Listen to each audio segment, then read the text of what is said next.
This is Under Review, the show that talks about Colorado sports with a sprinkling of national sports stories as well. I'm Jordan Long. The Denver Broncos play one more game this season, and it's this Sunday against the LA Chargers. Now they stand at 4-12, 4 wins and 12 losses. Not exactly the season that the new ownership nor fans here in Broncos country thought we would have, since we traded for quarterback Russell Wilson from Seattle. Of course, we also hired Nathaniel Hackett as head coach, as we thought we would have a high-powered offense. Unfortunately, that didn't happen. Hackett was fired after 4-11 starts. Denver is now looking for a new head coach and will actually get more names and interviews once the clock hits 0 this Sunday. Now, there are a few names they could go after: Sean Payton, Dan Quinn, Frank Reich, Eric Bieniemy, Jim Harbaugh, and Ejiro Evero. Now, Sean Payton would be a dream come true. In fact, he's my favorite out of all those names. Here's why I say that it would be a dream come true. Payton has coached at the NFL level for the Saints, and that lasted from 2006 to 2021. In that time, the Saints went an impressive 152-89, 152 wins and 89 losses, with the Saints a winning percentage of .631. The Saints ended up in the playoffs 9 times in that span, and they won Super Bowl 44 when the Saints knocked off the Colts 31-17. Now, he wanted to take this year off, which is all good and fine, but Payton is the best candidate. He knows how to build a winning culture. Denver, as we know, hasn't been to the playoffs since they won Super Bowl 50. Way too long if you ask me. Payton is the best choice. The problem is, Payton is still under contract with the New Orleans Saints. I don't know what compensation they want, but Denver does not have the draft picks. They have a first-round draft pick they received when they traded with Miami for Bradley Chubb, which is really the 49ers' first-round pick, if you really look at it. So the 49ers gave that draft pick to Miami, and Miami gave it to Denver. It's going to be in the 20s, if not the 30s. The reason why I say it could be the 30s, because the 49ers are in the playoffs. So if they win the Super Bowl, Denver would have the 32nd pick, but it's in the 20s for right now. Now, Denver also has, like I said, the first round pick, but they have 2 selections in the 3rd, 1 in the 4th, 5th, and 6th. The Saints would want a first round pick and probably other picks. So Denver doesn't really have that, and that would be a lot for Denver to give up. It just seems like, sure, Payton is the right pick, but it would take too much. Denver may still talk to the Saints and Sean Payton to see what it would take. It seems more than likely that Sean Payton will go to a different franchise because they can give them the draft pick compensation. Now, Dan Quinn could make some sense. Here is why I say that. He is a defensive-minded coach. The last coach the Broncos hired, Nathaniel Hackett, was an offensive-minded coach. So they could go and say, you know what, Nathaniel Hackett was offense, let's go defense. Now, Quinn has been a head coach before, so at least he would bring NFL head coaching experience to the Mile High City. He coached the Atlanta Falcons from 2015 to 2020. His record wasn't great, as the Falcons were 43-42. Now, they earned a playoff spot twice and advanced to Super Bowl 51, but lost to the New England Patriots. Now, Quinn was let go 5 games into the 2020 season when the Saints were 0-5. Since then, Quinn has served as the Cowboys defensive coordinator for the past 2 years. Quinn wouldn't be a bad choice. At least he has NFL experience as a head coach, plus he went to the Super Bowl. What more could you ask for? Of course, we would want a Super Bowl winner, but hey, at least you made it. As for the quarterbacks, he has coached a franchise quarterback. When he was in Atlanta, he had Matt Ryan, who was an all-pro quarterback, so he knows how to work with a quarterback who is a star in this league. The question for him, though, is if he is hired by Denver, could he make a great staff to help Denver improve? Now, Frank Reich has NFL experience. It's not great in terms of his record, but hey, he has experience. He was with the Indianapolis Colts from 2018 to this year. Now he was 40 wins, 33 losses, and 1 tie as the head coach of the Indianapolis Colts. The thing is, though, the Colts didn't go to the playoffs only twice. You look at that, that's 4 or 5 years. You want to make the playoffs more than that, but they made it twice. Now, he was also fired 9 games into the season when the Colts were 3 wins, 5 losses, and 1 tie. Now, I'm not sure this would be the right choice. Sure, he had some success, but it's better for Frank Reich to either sit out a year or be an offensive coordinator so he can learn from his mistakes.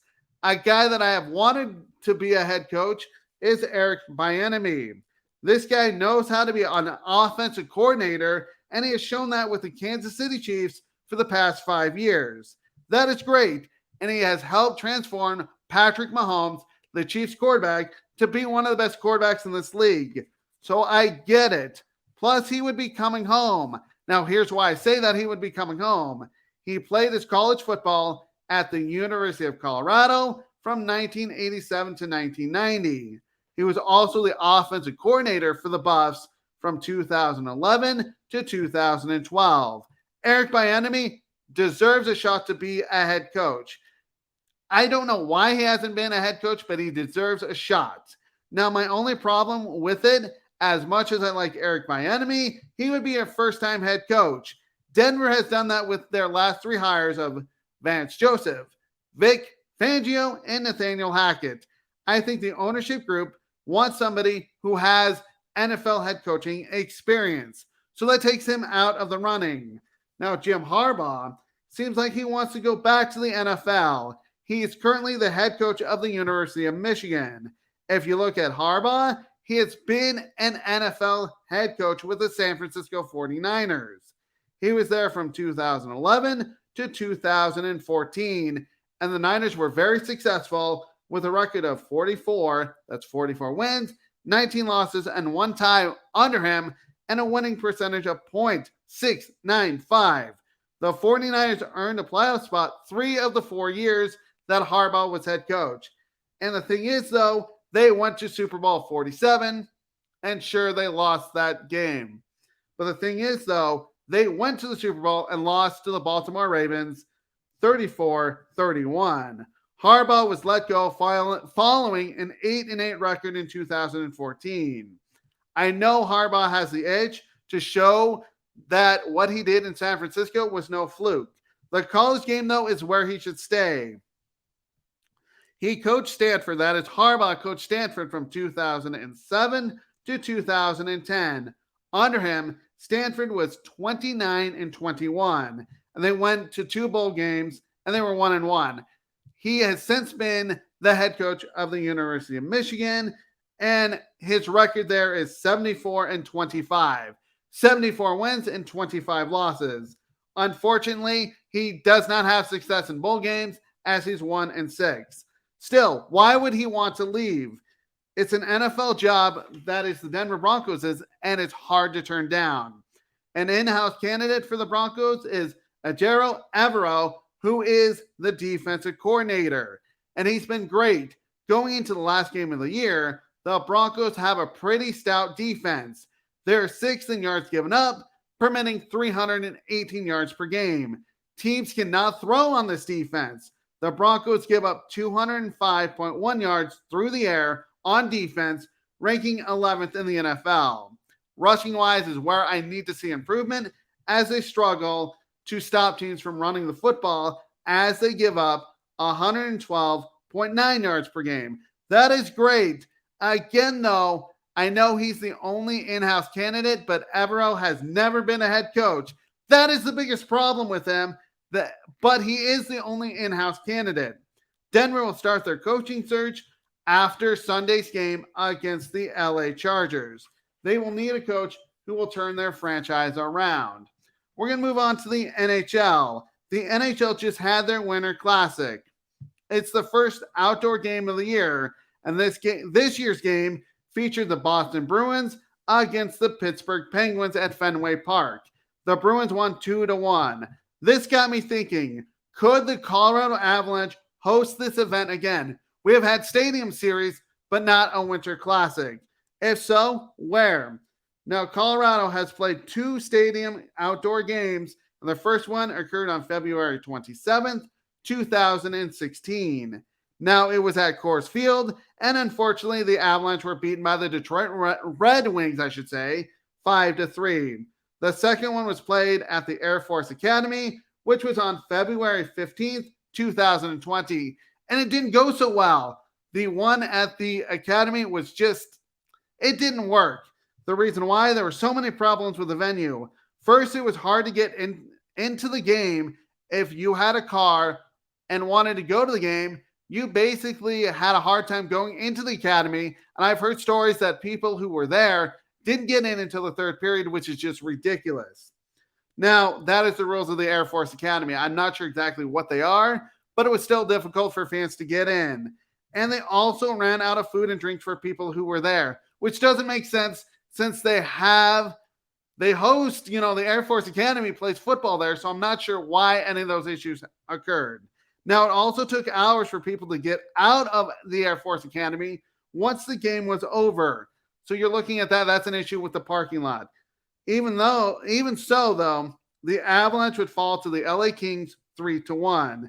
In 2021, due to the COVID-19 pandemic, the NHL decided to have 2 games at Edgewood Tahoe Resort. And there wouldn't be fans there, but it's still an outdoor game. The Avalanche played the Vegas Golden Knights and won 3-2. So if you look at that, there are 1-2 in outdoor games. For a Winter Classic, though, there are a few venues that the NHL and the Avalanche could look at if they host it. Since the Winter Classic takes place in January, they could look at Folsom Field, located in Boulder, Colorado, where the University of Colorado Buffaloes play football. Folsom is one of the prettiest places to play because of the fact that you have the Flatirons in the background. It would be so great if they did that. And Folsom is not that far away from Denver. It's about 35 minutes away. Plus, the stadium is empty in January since the University of Colorado Buffaloes football team is done playing. That helps. Plus, it holds 53,750 people. So you're still looking at a great venue that holds 53,000 people. If not Folsom Field, how about Coors Field? They have already done that, and it worked. A place that could make some sense would be Empower Field at Mile High. That is the biggest venue, which can hold 76,000 people. The only difficulty with Empower Field is that's where the Broncos play. There is a possibility that there may be a football game played before and after the Winter Classic. I'm not sure how that'll affect the field or how they actually build the arena there, but the rink, I should say. Either way, though, it's a great venue. Either way, though, Empower Field at Mile High has so much NFL history, so it makes sense as a place to play. It just seems like if they want the most fans at an NHL outdoor game in Colorado, Empower Field at Mile High is the way to go. Either way, though, Colorado deserves a Winter Classic. It will not be next year because the NHL already announced that the Seattle Kraken will host the Vegas Golden Knights. Either way, though, the NHL needs to look at Colorado as a site for the Winter Classic. Sure, they could be a little shy. The reason why the NHL could be a little shy is because of the fiasco that happened last time they hosted a Stadium Series game at the Air Force Academy. And I know it didn't go well. All they need to do is put it in a better venue. Coors Field, Folsom Field, or Empower Field at Mile High. Either way, though, fans will show up to watch the game because it could be a once-in-a-lifetime experience for not only the players, but the fans. There's nothing better than watching an outdoor game saying this could be the only time we play in it, or for fans to say this is the only time we'll go to it. We will have to wait and see if Colorado will be awarded one, but it has to be the Winter Classic. Don't give us a Stadium Series game. We want to be the first outdoor game in the NHL for that year. If it is a Stadium Series, that is still pretty good, but it's not the one they want. We want a Winter Classic. We're going to move on to my NFL picks of the week. We're going to start with the Jacksonville Jaguars versus the Tennessee Titans. Jacksonville is a 6.5-point favorite. Now, the winner of this game wins the AFC South Division. The thing about Tennessee is they love to run the football. Running the ball will not only control the clock for them, but move the chains. And actually, that will keep the Jacksonville Jaguars defense off on the field, I should say. And the offense will stay on the sidelines so they can't do any damage if Tennessee is running the football and they're doing it effectively. Running the football will not only control the clock, but move the chains, like I just said. Doing that will open up the passing game for the Tennessee Titans, but it keeps the Jaguars defense guessing. Now, I'm not sure who's going to start at quarterback for the Titans, but whoever starts for them at quarterback needs to play mistake-free football. You cannot have turnovers. Turnovers gives Jacksonville more chances to score points. If you are the Jacksonville defense, stop the run and get after the quarterback. Pressuring the quarterback could be sacks and turnovers. For the Jacksonville offense, Travis Etienne must be able to run the football. That should open up the passing game for Trevor Lawrence. With so much at stake, it's going to be a close game. I would not be surprised to see these teams take risks on fourth down. If it's 4th and 1, 4th and 2, and you're almost on the 50-yard line or close to it, I could see these teams saying, let's go for it because so much is at stake. It's basically a playoff game.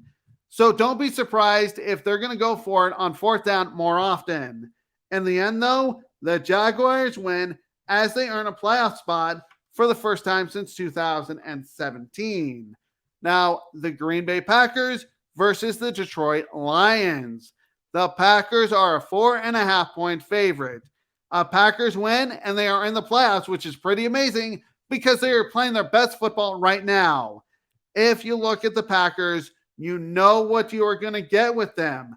They have a decent quarterback and one of the best quarterbacks in the league with Aaron Rodgers. He reads the defenses so well and finds the open guy.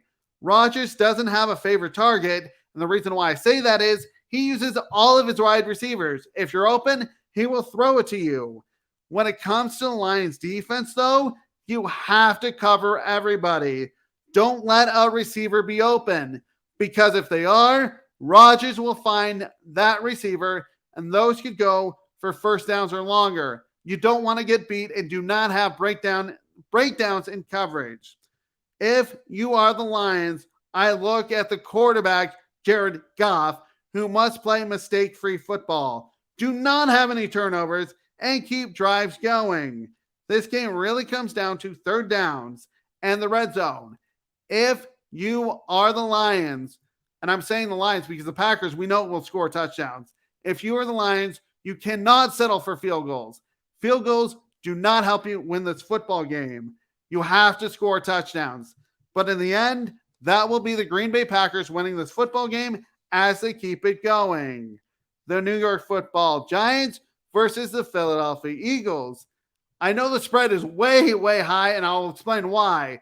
The Eagles are a 14-point favorite. The reason why, though, is because the Giants aren't playing for anything. You may see a lot of backup players for the Giants. The Giants are already in the playoffs, and this means nothing for them.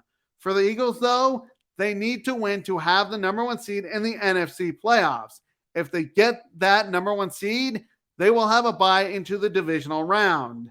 The Giants know what the Eagles will do because this is a divisional matchup. We know they will run the football.